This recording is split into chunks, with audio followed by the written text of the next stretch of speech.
बिस्मिल्लाहिर्रहमानिर्रहीम। अस्सलाम वालेकुम। आप देख रहे हैं हालात। मैं हूं सईद चौधरी। लो जी, 17 जुलाई गुजर गई है, इलेक्शन हो गए हैं ज़िमनी।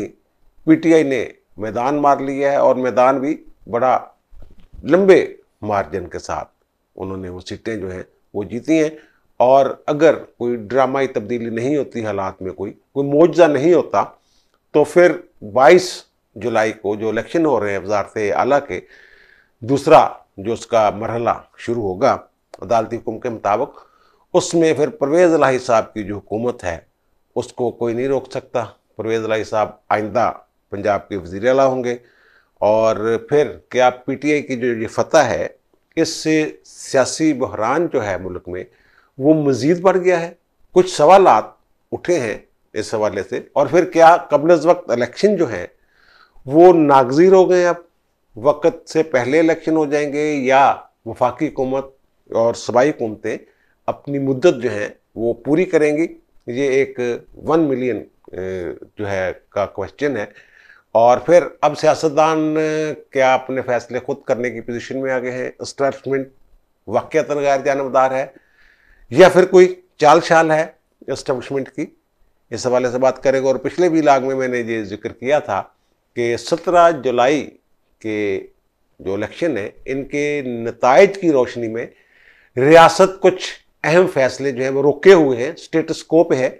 वो कुछ फैसले जो हैं वो होने वाले हैं। वो क्या होंगे? पहले सियासी सूरत हाल जो है उस पर बात कर लेते हैं। तमाम अंदाजे गलत हो गए। मैंने भी एक व्लॉग किया था जिसमें मैंने कहा था कि पीटीआई कह रही है, या कोई रिपोर्टें ऐसी हैं कि 12 के करीब जो सीटें हैं वो पीटीआई इनको नून लीग को मिल जाएंगी। और पीटीआई का अपना ख्याल था कि 7 सीटें हमारी पक्की हैं, बाकी पे मुकाबला शकाबला है। और जो भी ऐसी रिपोर्टें थी, खसासदारों की रिपोर्टों की बुनियाद पर भी हम बात कर रहे थे। बहरहाल सारी रिपोर्टें जो हैं वो गलत हो गई हैं, तमाम अंदाजे गलत हो गए हैं। और जो नून लीग वाले सोच रहे थे या नून लीग के इत्तेहादी सोच रहे थे, वो सोच जो है वो पूरी नहीं हो सकी। और इमरान खान साहब का जो बयानिया है वो गालिब रहा। और फिर जो अब नताइज आए हैं, अब तक जब मैं कर रहा हूँ ये वीडियो रिकॉर्ड, उस वक्त तक 17 सीटें जो हैं वो पीटीआई के हिस्से में आ चुकी हुई हैं। और उनके पास पहले जो थे मखसूस जिसने मिला के 173 वोट थे सूबाई असम्बली में। अब ये 17 सीटें भी बीच में शामिल कर लें तो 190 के करीब उनके वोट हैं जो बनते हैं। और जो नून लीग और उनके इत्तेहादी पीपल्स पार्टी वगैरह और आज़ाद उम्मीदवार, वो मिला के आज़ाद अरकान कह लें, उम्मीदवार तो नहीं, वो भी 177 बनती थी। 4 उनमें से जो है वो मुनहरफीन है, 2 के इस्तीफे मंजूर हो चुके हैं, 2 और भी निकल गए, तो वो भी 173 के करीब हैं। तो 2-3 सीटें जो और आ जाएंगी। अच्छा, अब जो मुआवजा हो सकता है या गड़बड़ हो सकती है वो यही हो सकती है कि जनाब ये कोई 18-20 पीटीआई के अरकान जो हैं वो रिजाइन कर जाएं, तो फिर उनकी जो ज़ाहिर है रन ऑफ इलेक्शन है, तो हाजिर अरकान की तादाद जो है वो हमजा को ज़्यादा मिल सकती है। लेकिन ये बड़ा मुश्किल काम जो है वो मुझे नज़र आ रहा है। और इसमें जो परवेज़ इलाही साहब हैं, ये कोई आसान वज़ीर आला नहीं होंगे नून लीग के लिए। नून लीग को काफ़ी तंग करेंगे पंजाब में ये। एक तो ये को अपनी काफ लीग को दोबारा बहाली की तरफ ले जाने की कोशिश करेंगे, पीटीआई के साथ मिलके जो भी उनका होगा जमा तफरीकें करेंगे। और ये परवेज़ इलाही साहब कोई बुजदार की तरह के वज़ीर आला नहीं है।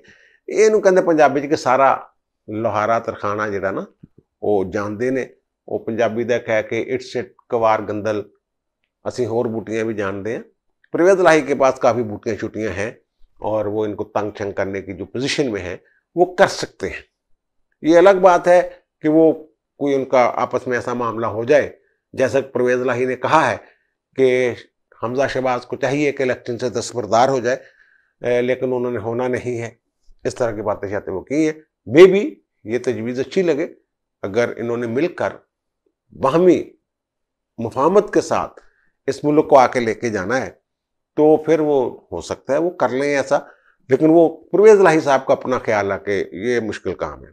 अच्छा, अब इमरान खान साहब जो अप्रैल में, जब बल्कि अप्रैल से भी पहले मार्च में जो सूरत हाल थी उनकी पार्टी की पोजीशन में, जो थी, उनका जो ग्राफ था वो 0 को छू रहा था, बहुत नीचे, बहुत नीचे। और एस्टेब्लिशमेंट की अपनी एक गेम थी। जब अक्टूबर में DGIS के तबादले वाला मामला हुआ और इख्तलाफात हुए और इख्तलाफात बढ़े मजीद, तो उन्होंने इनको सबक देना था। सबक देने के लिए जरदारी साहब के साथ और दीगर के साथ मिल मिला के उन्होंने कर लिया जो भी करना था। अच्छा, अब फिर खान साहब ने कौन सा बयानिया जो है वो अडॉप्ट किया। जब ये अक्टूबर से पहले इमरान खान के खिलाफ वो थोड़ी सी चल रही थी, हलचल हो रही थी एस्टेब्लिशमेंट के अंदर, तो उस वक्त मैंने ये कहा था कि इमरान खान साहब जो हैं ये वो बयानिया अपनाएंगे, बल्कि ये और नवाज शरीफ एक ही सफ़े पे होंगे उस बयानिया के हवाले से। और जब उनको निकाला गया तो उन्होंने एस्टेब्लिशमेंट के खिलाफ जो GT रोड पे जब चले इस्लामाबाद से, तो इमरान खान नवाज शरीफ कहते रहे जनाब मुझे क्यों निकाला, फिर वोट को इज्जत दो। फिर उन्होंने नाम लिए एस्टेब्लिशमेंट के लेने शुरू किए। फिर एस्टेब्लिशमेंट के जितना भी कर सकते थे वो मज़ाहमत या मज़ाहमती बयानिया वो बना सकते थे। उस बयानिया से नून लीग की मकबूलियत ऊपर जा रही थी और इमरान खान साहब की हुकूमत की नाकस कारकर्दगी की वजह से उनके जो मकबूलियत का ग्राफ था वो नीचे जा रहा था। उससे ज़ाहिर है फिर वो एक टिकट जो है इनके नून लीग के वो बिक रहे थे। PTI के अरकान कह रहे थे हम टिकट दे दें तो हम इसको गिरा देते हैं, इमरान खान को छोड़ देते हैं। टिकटों की बात हो रही थी, तो वो टिकट शिकट अब धरे के धरे रह गए जो भी आपके सामने। तो उसी बयानिए को आगे बढ़ाया इमरान खान ने। एक वो अमेरिका को बीच में ले आए, आलमी साजिश, और बहुत सारे जो नौजवान हैं उन्होंने उसको तस्लीम किया कि हाँ जी ऐसा ही है, अमेरिका की साजिश है। और फिर वो एस्टेब्लिशमेंट में हमले करते रहे, ट्रेंड्स चलाए। और मैंने ये कहा था कि ये जदीद किस्म की सियासत इमरान खान साहब कर रहे हैं, और ये वाले जो हैं हमारे दूसरे लोग, दूसरी पार्टियां, वो पुरानी सियासत में अभी तक फंसे हुए हैं। सोशल मीडिया का जो इस्तेमाल उन्होंने किया है इमरान खान ने, या मीडिया का, या बयानबाजी के हवाले से उन्होंने अपना बड़ा मजबूत बयानिया बनाया। और फिर ये भी मैंने कहा था कि लोग इमरान खान के लिए खुद ही निकलेंगे, इनको लोगों को अपने वोटरों को निकालना पड़ेगा। उसमें वो शायद ये पूरी तरह कामयाब नहीं हो सके। टर्नओवर तो बहुत रहा है, बहुत ज़्यादा वोट, क्योंकि फैसला होना था सूबे की हुकूमत का, इन 20 सीटों ने करना था। तो वो लोग वोट डालने तो निकले हैं अपने पसंद की हुकूमतों को, अपने पसंद की जमातों को, लेकिन खान साहब का पलड़ा जो है वो भारी रहा। वो फिर ये मैं तो फिर इसको ये कहूँगा कि नवाज शरीफ ने जो बयानिया बनाया था उसको जो लेके चलेगा, उसकी जो फतह के इम्कानात हैं। इमरान खान की हुकूमत जब गिराई जा रही थी तो उस वक्त, अगर आप मुझे सुन रहे हैं मुसलसल काफ़ी महीनों से, तो आपको पता होगा नवाज शरीफ की ये बात मैं बार बार बताई थी कि नवाज शरीफ नहीं चाहता कि ये हुकूमत गिराई जाए। अगर हम नवंबर 2021 से शुरू हों और फिर देखते जाएं कि इनकी हुकूमत का ग्राफ कैसे तेज़ी के साथ गिर रहा था, तो वो कहते हैं इसने अपनी मर्जी से गिर जाना है। और ऐसी बातें भी थी, वो नवाज शरीफ ये कह रहे थे कि जनाब हुकूमत लें, कुछ इस्लाहात करें और फौरन हुकूमत जो है वो तहलील कर दें। बल्कि एक खबर तो ये भी है कि नवाज शरीफ ने शहबाज शरीफ को कहा था कि इलेक्शन के दूसरे दिन ही आप असम्बलियाँ तहलील कर दें, लेकिन वो कुछ मामला ऐसे आ गए बीच में, इमरान खान की बरकें छिड़के बीच में आ गई, जिसकी वजह से वो सारा उनको वो लंबा लेके जाना पड़ा। और फिर वो चले गए बजट पे, और फिर मुश्किल फैसले, फिर महंगाई वगैरह, ये सारी चीज़ें जो हैं वक्ती तौर पे इन्होंने इमरान खान को सहारा दिया और उसके बयानिए को एक तकवीयत मिली। अभी सूरत हाल ये है कि जो 20 हल्कों में इलेक्शन हुए उसके बाद ये लगता है कि PTI पंजाब की बड़ी जमात है। अमलन भी उन्होंने साबित किया है, अददी एतबार से भी वो एक बड़ी जमात के तौर पे सामने आई है। गिनती कर लें तो नून लीग और उनसे वो ज़ाहिर है वो अगर वज़ीर आला उनका मर्जी का बन रहा है तो उनकी तादाद ज़्यादा है तो बन रहा है ना। तो ये एक तो इमरान खान की जो बयानिया है उसकी इखलाकी फतह हुई है। दूसरा कि उनका मोराल बहुत अप हो गया है PTI का और PTI के वर्करों का। और फिर इमरान खान के एतमाद में भी इजाफा हुआ है। इमरान खान अगर इलेक्शन की बात पहले करते थे कि फौरी इलेक्शन की तरफ जाना चाहिए, और वो इलेक्शन के हवाले से कोई इंतखाब भी जो कवानीन है उनमें तरमीम शरमीम सेट सुट करके तो इलेक्शन करवाएं। हमें चाहिए कि हम सिर्फ शफाफ इलेक्शन चाहते हैं कि आइंदा जो इलेक्शन हो वो शफाफ हो। और ये समझ रहे हैं जो नून लीग वाले थे या इत्तेहादी हुकूमत है, ये समझ रहे हैं कि हम अगर अवाम को कुछ देने में कामयाब हो गए तो फिर हमें उस मुद्दत पूरी करके इलेक्शन की तरफ जाना चाहिए था। पंजाब में ये गड़बड़ जो हुई है इसकी तरफ ध्यान वो दे ही नहीं रहे थे। वो समझ रहे थे कि नहीं ये सीटें हमने जीत जानी है। अच्छा, ये एक खुशफहमी है नून लीग वालों की कि जनाब वो तो उन 20 की 20 सीटें उनकी थी, उसमें से भी हमने अपना हिस्सा ले लिया है। पीटीआई की थी, वो सारी सीटें उनकी थोड़ी थी, इलेक्टेबल्स ज्यादा थे, 10 तो उसमें इलेक्टेबल्स थे। और इलेक्टेबल्स सारों को तिगनी का नाच नचाया है इमरान खान ने, पीटीआई ने। और उनका हशर जो हुआ है वो इससे तो ये भी बात, इस बात को भी तकवीत मिलती है कि अवाम जो है अब नोटों के पीछे लगने वाले नहीं है, इलेक्टेबल रूल्स नहीं रह गए अब। और वो जो एस्टेब्लिशमेंट का एक किरदार होता है इलेक्टेबल्स अपनी पसंद के बंदों शंदों का, वो इस तरह उन्होंने किरदार अदा नहीं किया। XYZ वगैरह की बातें इमरान खान करते रहे हैं, लेकिन लग यही रहा है जो इंतखाबी नताइज है उनसे कि एस्टेब्लिशमेंट ने सियासतदानों को आज़ाद छोड़ दिया कि जाएं भाई अपने फैसले जो हैं वो खुद करें। जनरल बाजवा जो हैं, जो रिटायर्ड फौजी अफसरों के साथ उनकी मीटिंग्स वगैरह होती रही हैं, खिताब करते रहे, तो उन्होंने कहा कि जनाब हम जैसे वो हुआ है अब तो हम तो गैर जानबदार हैं, हम अपने कंधों पे क्यों इनका गंद डालें। सियासतदानों को गलतियां ये करते हैं, खाते हमारे पड़ जाता है, तो फिर अब ये करें। वो कहते हैं कि जनाब वो जो इनके किनारे जो हैं वो टेढ़े मेढ़े हैं, जब वो वर्क करेंगे तो किनारे खुद ही स्मूथ हो जाएंगे। इस तरह की बातें चाहते वो करते रहे। अब भी लग यही रहा है कि एस्टेब्लिशमेंट में ने कोई किरदार इसमें अदा नहीं किया। अगर किया है तो फिर वो खान साहब की फेवर में ही किया होगा। और दूसरा ये कि वफाक में शहबाज शरीफ के लिए हुकूमत करना मुश्किल होता है। ये बात नहीं है कि वो जनाब मेयर रह गए हैं, सिर्फ इस्लामाबाद तक हुकूमत है, इस्लामाबाद तक हुकूमत नहीं, वफाक की हुकूमत पूरे पाकिस्तान में हुकूमत होती है। ये सवाई हुकूमतों से ऊपर एक हुकूमत जो है जो पूरे मुल्क के फैसले करती है, वो तो वफाकी हुकूमत ही है, वो सिर्फ मेयर नहीं रह गए। तो बहरहाल वो उनके लिए मुश्किल ये होगा। जब वो 25-26 मई को आए थे वहां, तो उस वक्त तो पंजाब में हुकूमत थी हमजा शहबाज की, और वो काफिले वगैरह जो थे वो रोक लिए गए थे। इस्लामाबाद के पास तो इतनी पुलिस है नहीं कि वो 2-2, 3-3 सूबों के अवाम को कंट्रोल कर सके। तो अब अगर इनकी हुकूमत होगी, अगर ये चाहेंगे कि वहां जाके धरना देना, लाखों लोगों को इकट्ठा करके वहां बिठा देना, तो अब तो ये इनके लिए नामुमकिन नहीं रहेगा। केपी में इनकी हुकूमत, गिलगित बल्तिस्तान में इनकी हुकूमत, आज़ाद कश्मीर में इनकी हुकूमत, पंजाब में मुमकिन तौर पर इनकी हुकूमत। जब ये सारी हुकूमतें पीछे होंगी अवाम के जलसे जुलूसों के, तो फिर तो इस्लामाबाद के लिए मुश्किलात जो है वो बढ़ेंगी। तो अब इसमें जो इमरान खान साहब कहते रहे हैं मुसलसल कि जनाब कबल वक्त इलेक्शन, फौरी इलेक्शन में जाएं, लेकिन एक यकीन दहानी हमें चाहिए कि ये साफ शफाफ इलेक्शन होंगे। वो इल्ज़ामात लगाते रहे इलेक्शन कमीशन पे, लेकिन ये 20 जो नशिस्तें थी इन पे जो इलेक्शन हुए हैं, वहाँ इलेक्शन कमीशन की गैर जानबदारी और इस्टेब्लिशमेंट की गैर जानबदारी, उस पर जो सवालात थे वो मेरा ख्याल है ख़त्म हो जाना चाहिए। अब इमरान खान साहब अगर चाहते हैं कि कबल वक्त इलेक्शन वाला जो बयानिया था उस पर कायम रहे, तो उसका तो एक ही हल है कि वो मिल बैठे। और जो नेशनल ग्रैंड डायलॉग्स की बात की हुई है वज़ीर आज़म साहब ने, शहबाज शरीफ ने, तो मेरा ख्याल है कि उसकी तरफ मामला जाना चाहिए। तमाम स्टेक होल्डर्स को मिल बैठ के ये फैसला करना चाहिए कि आगे क्या करना है। और हो सकता है एस्टेब्लिशमेंट को भी साथ बैठा के वो बात करें। और जो जितने उसमें स्टेक होल्डर्स में तो अदलिया भी आ जाती है, जनाब हमने अब मुल्क को चलाना है, हमने दिवालियापन की जो बातें हो रही हैं, पाकिस्तान दिवाली हो रहा है, उससे निकालना है इसको, तो मिल बैठ के कर लेते हैं जनाब। चलो ये है कि अगर जल्द इलेक्शन चाहते हैं तो हम कर लेते हैं।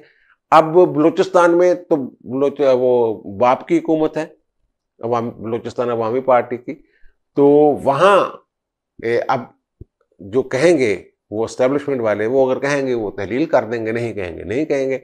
पीपल्स पार्टी का एक मामला है पंजाब में, परवेज इलाही साहब ने कहा है कि अगर इमरान खान मुझे कहेंगे कि असम्बलियाँ तोड़ दो तो मैं 1 सेकंड नहीं लाऊंगा मिनट में, 1 सेकंड में मैं तहलील कर दूंगा। केपी में भी वो तहलील कर सकते हैं।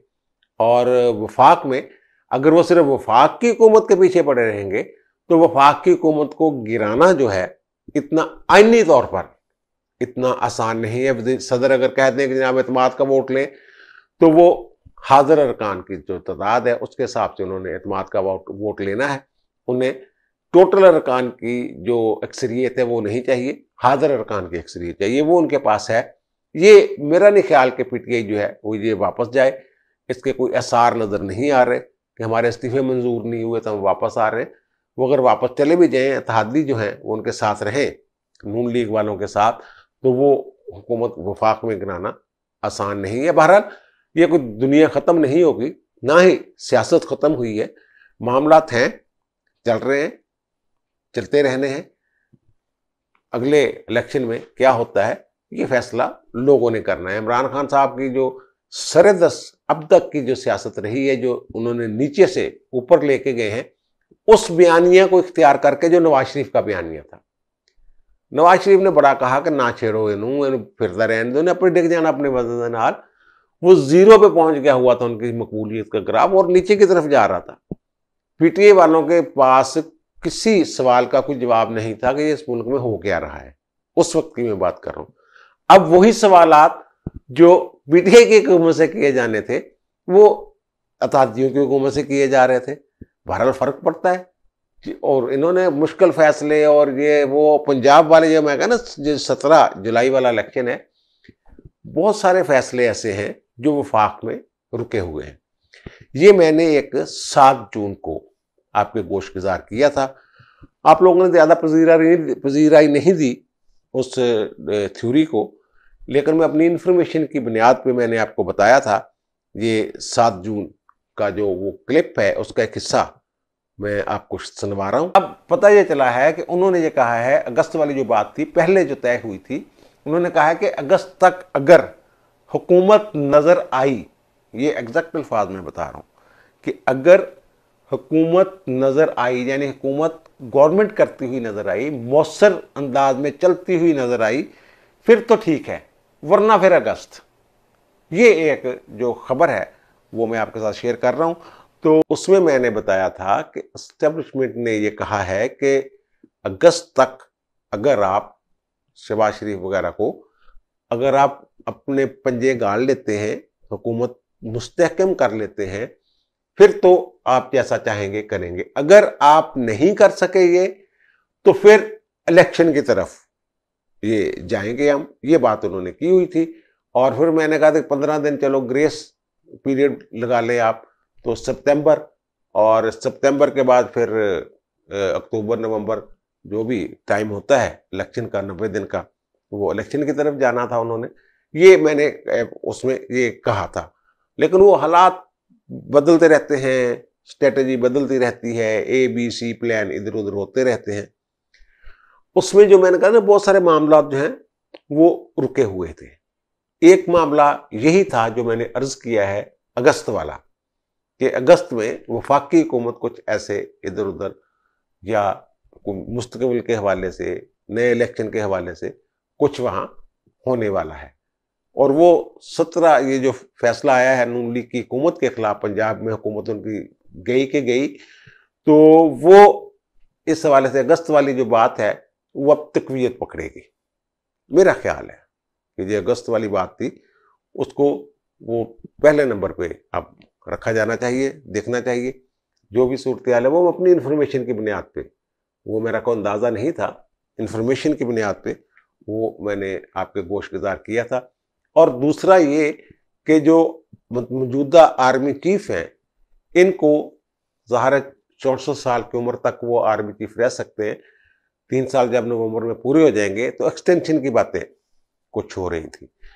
तो उसमें सबसे बड़े जो उसके दाई हैं वो जरदारी साहब का ख्याल था कि जनाब ये जो एस्टेब्लिशमेंट ने एक पॉलिसी बनाई है कि हम गैर जानबदार रहेंगे, तो उसको मजबूत करने के लिए, जो उसको बरकरार रखने के लिए ज़रूरी है कि बाजवा साहब को कुछ टाइम और दिया जाए। लेकिन दूसरी तरफ नवाज शरीफ का ये ख्याल था कि ऐसा नहीं होना चाहिए, ये जो फौज है वो खुद फैसला करे कि उसने क्या करना है। और उनका ये ख्याल है कि फौज ने ये फैसला अक्टूबर 2021 के राउंड अबाउट कर लिया था। ये पॉलिसी के तौर पे कोर कमांडर्स ने ये फैसला किया कि हम सियासतदानों के मामले में टांग नहीं अड़ाएंगे, इंडिपेंडेंट इनको काम करने दें, सियासतदानों को जिसका जो बनता है वो ले जाए। इस तरह की बातें वो कहती है। अब उन्होंने पॉलिसी, ये उसकी पॉलिसी है, फौज की अपनी पॉलिसी है, तो ये हम बाजवा साहब अकेले के खाते में क्यों डालें।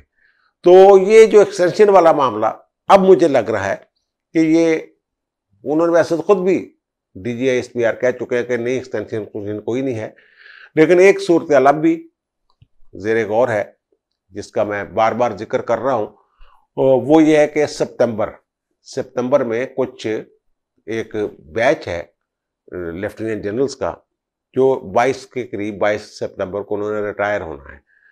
तो उनमें से कुछ लोग ऐसे हैं जिनको पसंद करते हैं नवाज शरीफ साहब। तो अगर वो ऐसी बात बन जाती है, कोई जमात अफ्रीके को हो जाती है कि बाजवा साहब की जो सेहत है वो जवाब दे जाती है और वो सितंबर के शुरू में या मिड में 22 सितंबर से पहले किसी वजह से छोड़ देते हैं, तो फिर उन साहब का जो है या उन साहबान का जो है वो नंबर जो है वो आर्मी चीफ के तौर पे लग सकता है। तो इस हवाले से भी ये जो 17 वाला इलेक्शन था, जुलाई वाला, ये बड़ा अहम था। और मैंने कल हल्का सा जिक्र किया था अपने विलाग में कि ये मामला, इस मामले को इजी ना ले, इससे रियासत के दीगर मामला भी जुड़े हुए। एक तो ये मैंने कह दिया सबसे बड़ा मामला है, दूसरा कबल वक्त इलेक्शन की बात है। अब कबल वक्त इलेक्शन अगर होते हैं तो ये भी एक रियासत का फैसला होगा। और फिर ये एक, मुझे ये लग रहा है, या खुशी की बात मुझे ये लग रही है कि एस्टेब्लिशमेंट ने अपना गैर जानबदाराना रोल जो है वो बरकरार रखने का फैसला किया है और सियासतदानों पे छोड़ दिया है कि अपने फैसले खुद करें। अब मुझे दीजिए इजाजत, इंशाल्लाह दोबारा मुलाकात होती है नए विलाग के साथ। अल्लाह ताला आप पर, मुझ पर, हम सब पर मेहरबान रहे। अल्लाह हाफिज।